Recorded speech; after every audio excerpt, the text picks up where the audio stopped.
Story நேரம் Tamil வியூவர்ஸ்க்கு hi. நம்ம சீரிஸோட 28வது எபிசோட்ல என்ன ஆக போகுதுன்னு தான் இன்னைக்கு இந்த வீடியோல பார்க்க போறோம். சீரிஸ் இப்பதான் புதுசா ரிலீஸ் ஆயிட்டு இருக்க சீரிஸ்ங்கிறதால ஒரு நாளைக்கு 1 இல்லனா 2 எபிசோட் மட்டும் தான் ரிலீஸ் ஆகுது. அதான் இவ்ளோ லேட்டா இவ்ளோ ஸ்லோவா நம்ம பார்த்துட்டு இருக்கோம். அடுத்து போடுறதுக்கு ஒரு புது டிராமாவும் தேடிக்கிட்டே இருக்கோம். கிடைச்சதுமே அடுத்த டிராமாவையும் ஸ்டார்ட் பண்ணிடலாம். இப்போ இன்னைக்கு இந்த சீரிஸ்ல எபிசோட்ல என்ன ஆக போகுது வாங்க பார்க்கலாம். நம்ம 4th பிரின்ஸ் ஒருத்தனை கண்டிப்பா எக்ஸாம் எழுதி ஆகணும் அப்படின்னு ஹெல்ப் பண்ணால அந்த பையன் பேரு லீடியன் தான் இந்த எக்ஸாம்லயே ஃபர்ஸ்ட் மார்க் வாங்கி செலக்ட் ஆயிருக்கான். அந்த விஷயம் அவனுக்கு தெரிஞ்சதும் பயங்கரமா ஹாப்பி ஆயிடுறான். ராஜாவும் ரொம்ப ஹாப்பியா இருக்காரு. ராணி அவர்கிட்ட என்ன சந்தோஷமா இருக்கீங்க அப்படின்னு கேட்க, லீடியன் அப்படின்னு ஒரு பையன் செலக்ட் ஆயிருக்கான். என்னம்மா எழுதியிருக்கான் தெரியுமா? அவனுக்கு இருக்கிற அறிவுக்கு நம்ம நாடு அடுத்து எங்கேயோ கூட்டு போறான். பெரிய பெரிய பாலிசி எல்லாம் அவன் உருவாக்க போறான்னு எனக்கு நிறைய நம்பிக்கை இருக்கு. 4th பிரின்ஸ் பண்ணது நல்ல ஐடியா, எனக்கு ரொம்ப சந்தோஷமா இருக்குன்னு ராஜா சொல்லிட்டு இருக்காரு. 4th பிரின்ஸ்க்கு இன்னும் கொஞ்சம் எக்ஸ்பீரியன்ஸ் கிடைச்சதுன்னா உங்களுக்கு ஹெல்ப் பண்ற மாதிரி ஒரு நல்ல ஆளா வருவான் அப்படின்னு ராணி சொல்றாங்க.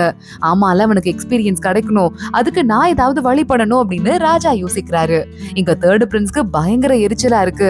என்ன ஆச்சு அப்படின்னு அசிஸ்டன்ட் கிட்ட கேட்டுட்டு இருக்க, இங்க 4th பிரின்ஸ பாராட்டுறதுக்கு ராஜா கூப்பிட்டுருக்காருன்னு சொல்ல, அவனுக்கு என்ன ஆனாலும் அதை பத்தி எனக்கு கவலை இல்ல. நம்ம ஹுவா எனக்கு ஏதாவது லெட்டர் அனுப்புனாலான்னு கேட்க, இல்ல அவங்க கோவமா இருக்காங்கன்னு நினைக்கிறேன், எந்த லெட்டரும் அனுப்பலன்னு அசிஸ்டன்ட் சொல்லிக்கிட்டு இருக்கான். இந்நேரம் என்ன வெறுத்திருப்பால, என் மேல கோவப்படுவாள் அப்படின்னு 3rd பிரின்ஸ் அவ பிரேஸ்லெட்டை பார்த்துட்டு ஏதாவது பண்ணியே ஆகணும்னு முடிவு பண்ணிடுறான். இங்க இந்த ஹுவாராணி இருக்காளே, அவகிட்ட அசிஸ்டன்ட் போயிட்டு பக்கத்து நாட்டுல ஒரு பையன் செலக்ட் ஆயிட்டான். இப்போ அது ரொம்ப திறமையான பையங்கிறதால பெரிய குடும்பத்து ஆளுங்க கூட வாயை மூடிட்டு இருக்க வேண்டிய நிலைமை இருக்கு. அதனால ராஜா அமைதியா இருக்க ஊரே அப்படிங்கறதால ரொம்ப சந்தோஷமா இருக்காருன்னு சொல்ல, இவளுக்கு செம்ம கடுப்பாகுது. இந்த பையன் 3rd பிரின்ஸை நம்பி எல்லாமே வேஸ்ட், நல்லா பண்ணி கொடுத்த பிளான சொதப்பிட்டான் அப்படின்னு திட்ட ஆரம்பிக்கிறா. 3rd பிரின்ஸ் கிட்ட இருந்து அடுத்த தகவலும் வருது. ஹுவாவை பத்தி ஷென்னு விசாரிக்க ஆரம்பிச்சுட்டான் அப்படின்னு. உடனே இந்த ராணி கத்த ஆரம்பிக்கிறா, எவ்வளவு தைரியம் தான் என்ன பத்தி விசாரிப்பான், நான் அவனை சும்மா விட மாட்டேன், எத்தனையோ வருஷமா கொல்லணும்னு ட்ரை பண்ணிக்கிட்டு இருக்கேன், ஆனா அவனை நாட்டை விட்டு வெளியே கொண்டு வர முடியல, இப்ப கண்டிப்பா பண்ணியே ஆகணும். ஏற்கனவே நம்மளோட ஆளுங்கெல்லாம் பார்டர் ஓரமா இருக்காங்க 2 நாட்டுக்கும் நடுவுல, அவங்கள கொள்ளக்காரங்க மாதிரி பிஹேவ் பண்ண சொல்லி மக்களை தொந்தரவு பண்ண சொல்லுங்க. கண்டிப்பா அவங்களை அடக்கிறதுக்கு ஒரு முக்கியமான ஆளை அனுப்பிதான் ஆகணும் ராஜா. அது மட்டும் இல்லாம இன்னும் சில பேரை நம்ம யூஸ் பண்ணாம வச்சிட்டு இருக்கோம்ல, அவங்களே யூஸ் பண்ணணும்னு சொல்ல, அப்படியே பண்ணிடுற அப்படின்னு அசிஸ்டன்ட் அங்க இருந்து கிளம்பி போய்கிட்டு இருக்கான். யூஸ் பண்ணாத ஆளு அப்படின்னாலே ஹுவாஷியோட தம்பி தான் நமக்கு நல்லா தெரியும். ஹுவாஷி தம்பியை காட்டுறாங்க. கல் உடைக்கிற இடத்துல நிறைய பேர் அடிமைங்களா வச்சிட்டு இருக்காங்க. அங்க கார்டு வேலை பார்த்துட்டு இருக்கான் ஹுவாஷியோட தம்பி. கரெக்டா அந்த இடத்துக்கு அசிஸ்டன்ட் பொண்ணும் வந்துடுறா. அங்க தம்பியை பார்த்துடுறா. பார்த்ததுமே இவனுக்கு இங்க எந்த மரியாதையும் இல்ல அப்படின்னு தெரியுது. அங்க இருக்கிற ஒரு பெரியவரை அடிச்சு கொடுமைப்படுத்துறதுக்கு ஆளுங்க போக, ஹுவாஷியோட தம்பி போய் காப்பாத்த ஆரம்பிக்கிறான். ஹை, நம்ம இளவரசரை பார்த்துட்டோம் அப்படின்னு இவ சந்தோஷப்படுறதா இல்ல பாவம் இவ்வளவு கஷ்டப்படுறாருன்னு வருத்தப்படுறதான்னு அசிஸ்டன்ட் பொண்ணுக்கு ஒண்ணுமே புரியல. பெரியவரை கூட்டிட்டு ஹுவாஷியோட தம்பி வெளியே உங்களை கூட்டு போறேன் வாங்க அப்படின்னு கூட்டு போயிட்டு இருக்கான். இந்த பெரியவர் இந்த ஊரோட சென்சார் ஆபீசரா இருந்தவராம். இந்த மாதிரி யாரெல்லாம் பிடிக்கலையோ இந்த ஹுவாக்கு அவங்களெல்லாம் அடிமையாக்கி இந்த இடத்துக்கு அமுச்சு வச்சிட்டு இருக்கா. அதனால பெரியவர் ரொம்ப கஷ்டப்பட்டு வேலை பார்த்துட்டு இருக்காரு. எப்படி நம்ம பிரின்ஸ தெரியாம தேடி போறது அப்படின்னு தெரியலையேன்னு அசிஸ்டன்ட் பொண்ணு அங்க இருந்து கிளம்புறா. அப்போ இங்க ஹுவாஷியோட தம்பியை பார்க்கணும் அப்படின்னு கூப்பிடுறான் அந்த தளபதி. ஹுவாஷியோட தம்பியும் போக, வர வர நீ ரொம்ப அலும்பு பண்றியா, ஒன்னு அடக்க சொல்லி எனக்கு உத்தரவு வந்திருக்கு, அதனால என்ன தெரியுமா பண்ண போறேன்னு கேட்க, ஏண்டா நீங்க எல்லாமே இந்த ராணி பக்கம் சேர்ந்துகிட்டு இருக்கீங்க, ராஜான்னு ஒருத்தர் இருக்கிறத மறந்து போயிட்டீங்களா, ராஜா குடும்பத்தை மதிக்க மாட்டீங்களா அப்படின்னு ஹுவாஷி தம்பி கேக்குறான். ஏண்டா உன்ன மாதிரி ஒரு பையன் இருக்கிறதே ராஜாக்கு தெரியுமான்னு தெரியாது, இதுல நீ வாய் பேசுறியா அப்படின்னு ஹுவாஷியோட தம்பியோட ஒரு சுண்டு விரல வெட்டிடுறான் அந்த தளபதி. கத்துறானா பாரு, ராஜ குடும்பங்கிறத நிரூபிக்கிறான். இவனை கூட்டு போய் அடைச்சு வைங்க அப்படின்னு சொல்ல ஆளுங்க கூட்டிட்டு போயிடுறாங்க. இந்த விரலைப்பா அனுப்பி வைங்க அப்படின்னு தளபதி சொல்லிக்கிட்டு இருக்கான். ஒரு விரல் அது பார்சல்ல வருது. இது சீக்கிரமா ஹுவாஷியை கூப்பிட்டு காட்டு அப்படின்னு 3rd பிரின்ஸ் சொல்லிக்கிட்டு இருக்கான். இதை அனுப்புனதே இந்த ஹுவா இருக்கால அவதானே. ஹுவாஷி என்னாச்சு பிரின்ஸ் அப்படின்னு கேட்டுட்டு இருக்கா. உனக்கு ஒரு கிஃப்ட் வேற ஒண்ணும் இல்ல, அந்த பாக்ஸை கொடுக்க ஹுவாஷி ஓபன் பண்ணி பாக்குறா. தம்பியோட சுண்டு விரல் இருக்கு, அவனுக்கு தீக்காயம் பட்டதோட தழும்பு கூட இருக்கு. ஹுவாஷி அதிர்ச்சியில அதை கீழே போட்டுடுறா. இது என் தம்பியோட விரல் அப்படின்னு பார்த்துட்டு அழ ஆரம்பிக்கிறா. என் தம்பிக்கு என்ன ஆச்சு, அவனை சித்திரவதை பண்றீங்களா அப்படின்னு. மிலிட்டரியில ஏதாவது தப்பு பண்ணிருப்பான் போல, அதனால மிலிட்டரி பனிஷ்மெண்ட் கொடுத்துட்டு இருக்காங்க. அவனை போய் பார்க்கணும், நீ பார்க்க ஆசைப்பட்டனா கண்டிப்பா கிளம்பி போலாம். நம்ம 2 நாட்டுக்கும் நடுவுல ஒரு பார்டர் ஊர் இருக்குல்ல, அந்த ஊர்ல தான் அவன் இருந்துட்டு இருக்கான். அவன் தலை துண்டாகிறதுக்குள்ள போய் பாக்குறியான்னு கேட்க, எதுக்காக என்ன பாக்குறதுக்கு விடுறீங்க, ஏன் இப்படி பண்றீங்க அப்படின்னு சொல்லிட்டு ஹுவாஷி கேட்டுட்டு இருக்கா. உன்னை பார்க்க விடுற அளவுக்கு பாசக்காரன் நல்லவன் நான் கிடையாதான், ஆனா நீ ஷென்னை கூட கூட்டு போனேன்னு வச்சுக்கோயேன், நீ தனியா சாக வேண்டாம், ஷென்னோட சேர்ந்து சாகலாம்ல, கூட்டு போன்னு சொல்ல ஹுவாஷி அங்கிருந்து மின்னல் வேகத்துல கிளம்பி ஓட ஆரம்பிக்கிறா. 3rd பிரின்ஸ் சிரிக்க ஆரம்பிக்கிறான். இங்க ஷென்னுக்கு ஹுவாஷி வீட்ல இருந்து ஒரு குதிரை எடுத்துட்டு ரொம்ப வேகமா கிளம்பி காட்டு பக்கமா போறாங்கன்னு தெரியும். புரியுது. ஷென்னு வேகமா லூவோட அவனும் குதிரைங்களை எடுத்துட்டு நேரா கிளம்பி ஹுவாஷியை துரத்திட்டு போயிட்டு இருக்கான். சும்மா தேர்ட் பிரின்ஸ் விட்டுருக்க மாட்டான், ஏதோ ஒரு காரணம் இருக்கும்னு ஷென்னுக்கு தெரியுது. வாஷி அப்படியே மின்னல் வேகத்துல பறந்து போயிட்டு இருக்க ஷென்னு பின்னாடியே போயிட்டு வாஷின்னு கத்த ஆரம்பிக்கிறான். வாஷி நின்னுடுறா. இவனை அட்டாக் பண்றதுக்காக தான் நம்மளை இப்ப அங்க அனுப்பி வைக்கிறாங்கன்னு வாஷிக்கு நல்லாவே தெரியுது. இவன் கூட வரக்கூடாது, வந்தா இவன் உயிருக்கு ஆபத்துங்கிறதும் வாஷிக்கு புரிஞ்சிருது. உன் வேலையை பார்த்துட்டு போ, எதுக்கு என்ன வாட்ச் பண்றதுக்கு ஆள் வச்சிட்டு இருக்கியா அப்படின்னு வாஷி கேக்குறா.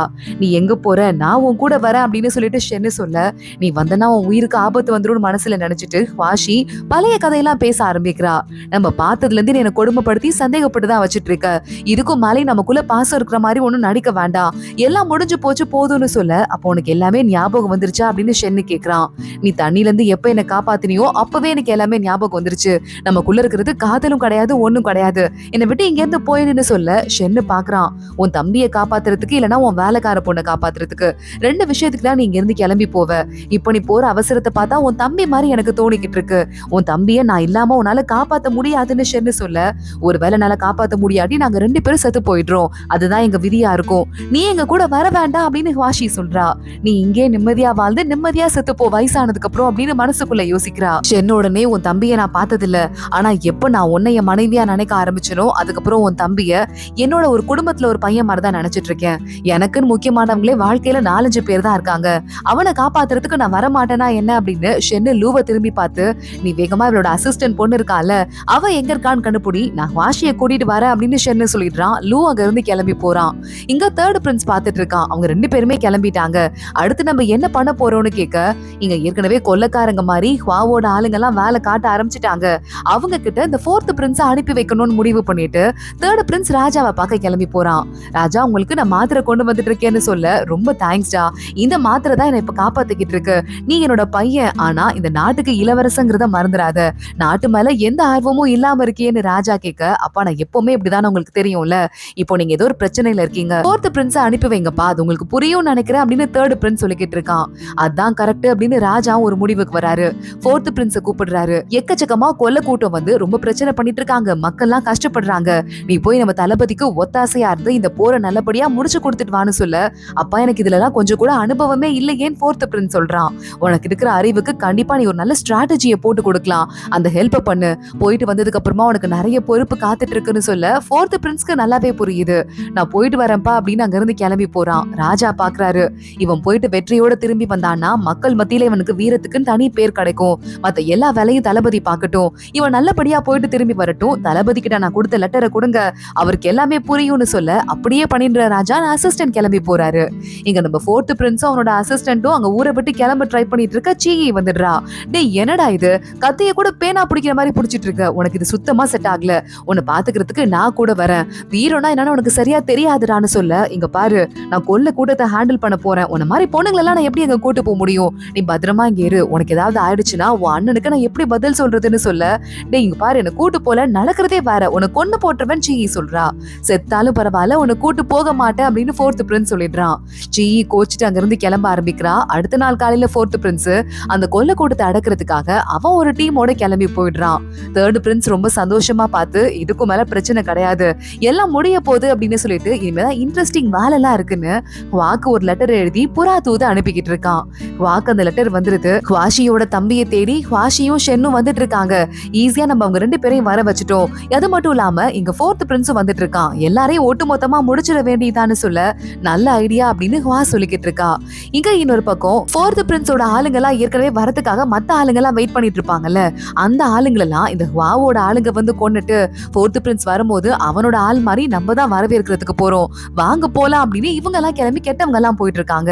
4th பிரின்ஸ் பாத்துட்டு இருக்கும் போதே இந்த இடத்துல இல்ல பக்கத்து இடத்துல தான் கொல்ல கூட்டம் நிக்குது, அங்க போனோம்னு ஒரு லெட்டர் ஒண்ணு வருது. இந்த லெட்டரையும் வாவோட ஆளுங்க தான் ஏற்பாடு பண்ணி அனுப்பியிருக்காங்க. ஆனா 4th பிரின்ஸோட ஆள் மாதிரியே திட்டம் போட்டு அனுப்பியிருக்காங்க. 4th பிரின்ஸ் நம்ம இங்க இல்ல, சீக்கிரமா கிளம்பி போனோம் வாங்க அப்படின்னு அசிஸ்டன்ட் கூப்பிட்டு கிளம்ப, அசிஸ்டன்ட் இன்னும் ஒருத்தரை மட்டும் கூட்டு போலாமா அப்படின்னு கேட்டுட்டு இருக்கான். பார்த்தா நம்ம சீ இருக்காளே பைய வேஷம் போட்டுட்டு இந்த டீமை ஃபாலோ பண்ணிட்டு வந்துட்டு இருக்கா. அறிவு இருக்கா உனக்கு இல்லையா, இப்பவே கிளம்பி ஊருக்கு போ, நடக்கிறதே வேறன்னு 4th பிரின்ஸ் கத்த ஆரம்பிக்க பயங்கர சோகமாச்சு. சரி நான் போறேன் அப்படின்னு கிளம்புறா. இவளை பாக்குறதுக்கு பாவமா இருக்கு, இவளை தனியா விட்டா ஆபத்து வந்துருமோன்னு ஃபோர்த் பிரின்ஸ்க்கு பயமா இருக்கு. சரி நீ என் கூட என் பாடி கார்டா வர, என் பக்கத்துல யாரையும் வரவிடக்கூடாது, அது மட்டும் இல்லாம என் பக்கத்தை விட்டு நீ எங்கேயுமே போக கூடாது, புரியுதா அப்படின்னு கேட்க புரியுது புரியுது, உத்தரவு உத்தரவு அப்படின்னு சொல்லிட்டு சீயி பின்னாடியே வந்துட்டு இருக்கா. ஆனா இங்க பார்த்தா இங்க இருக்கிற ஒரு தளபதி, அதாவது இந்த ஹுவா நாட்டுல இருக்கிற ஒரு தளபதி நம்ம ஹுவாஷியோட தம்பியை தப்பிக்க விட்டுட்டான் அப்படின்னு சொல்லிட்டு அங்க வர அதிகாரி ஹுவாவோட அசிஸ்டன்ட் இருக்கான்ல அவன் கத்த ஆரம்பிக்கிறான்.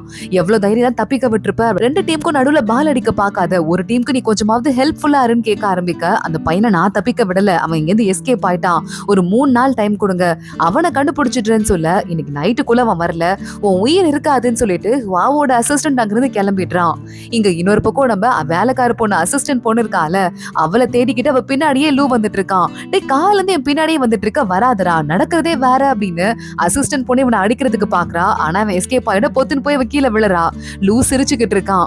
ஆனா அங்க இருக்கிற லேடி என் ட்ரெஸ் எல்லாம் அழுக்காயிடுச்சு, என் துணி எல்லாம் வீணா போயிடுச்சு, இதை வாங்கிக்கோங்க அப்படின்னு கத்த ஆரம்பிக்க, வாங்கிக்கோ காது கேட்கலையா, என்கிட்ட காசு இல்ல அப்படின்னு வேலைக்கார பொண்ணு சொல்ல லூ சிரிச்சுட்டே வாங்கிக்கிறான். எப்போ உன் பொண்டாட்டிக்கு இன்னும் நிறைய தான் வாங்கி கொடுப்பா அப்படின்னு கேட்க, இவன் உன்னை என் புருஷன் கிடையாதுன்னு சொல்லிட்டு வேலைக்கார பொண்ணு அங்கிருந்து கிளம்பி போயிட்டு இருக்கா. வாஷி ஷென்னு 2 பேரும் ஒரு இடத்துல ரெஸ்ட் எடுக்கிறாங்க. ஷென் இவளுக்கு சமையல் பண்ணி சாப்பிட கொடுத்துட்டு இருக்கான். நீ கொஞ்ச நேரம் இங்கே வெயிட் பண்ணு, நான் விறகு கட்டை எடுத்துட்டு வரேன் புரியுதான்னு ஷென்னு கிளம்பி போக, இவ்வளவு நல்ல பையன், நம்மளால இவன் உயிருக்கு எந்த ஆபத்தும் வந்துடக்கூடாது, எவ்வளவு சின்சியரா இருக்கான் பாரு அப்படின்னு ஷென்னு விறகு கட்டை பொறுக்கு போன நேரத்துல அங்க இருக்கிற 2 குதிரையும் எடுத்துட்டு வாஷி அங்க இருந்து போயிடுறா. ஷென் மறுபடியும் திரும்ப வரான். 2 குதிரையும் எடுத்துட்டு போயிட்டா, நான் கூட வரதுல அவளுக்கு என்ன அவ்வளவு பயம் அப்படின்னு யோசிச்சுட்டு இருக்கான். வாஷி எந்த சிட்டிக்குள்ள தம்பி இருக்கான்னு கேள்விப்பட்டாலோ, எதை தேர்ட் பிரின்ஸ் சொன்னானோ அந்த ஊருக்குள்ள வந்துடுறா. கரெக்டா இவ வருவா அப்படின்னு எதிர்பார்த்துட்டு இருந்த ஆளுங்க நேரா அங்க இருக்கிற அந்த தளபதி கிட்ட போயிட்டு, எந்த தளபதிய தம்பியை தப்பிக்க விட்டதுக்காக கொல்றதுக்கு ரெடியா இருக்காங்களோ அவங்க கிட்ட போயிட்டு அந்த பொண்ணு உள்ள வந்திருக்கான்னு சொல்ல, தம்பியும் இங்கதான் இருப்பான், அக்காவையும் தம்பியையும் ஒன்னா கொண்டு பேரை காப்பாத்திக்க வேண்டியதான்னு அந்த ஆளு கிளம்பிட்டு இருக்கான். அதோட தான் இந்த எபிசோட் முடியுது. அடுத்தடுத்து என்ன ஆக போகுது தொடர்ந்து பார்க்கலாம். இந்த வீடியோவை லைக் பண்ணிக்கோங்க, மறக்காம நம்ம சேனலுக்கு சப்ஸ்கிரைப் பண்ணிட்டு பெல் ஐக்கானையும் கிளிக் பண்ணிக்கோங்க. அடுத்த வீடியோல பார்க்கலாம். அது வரைய பாய்.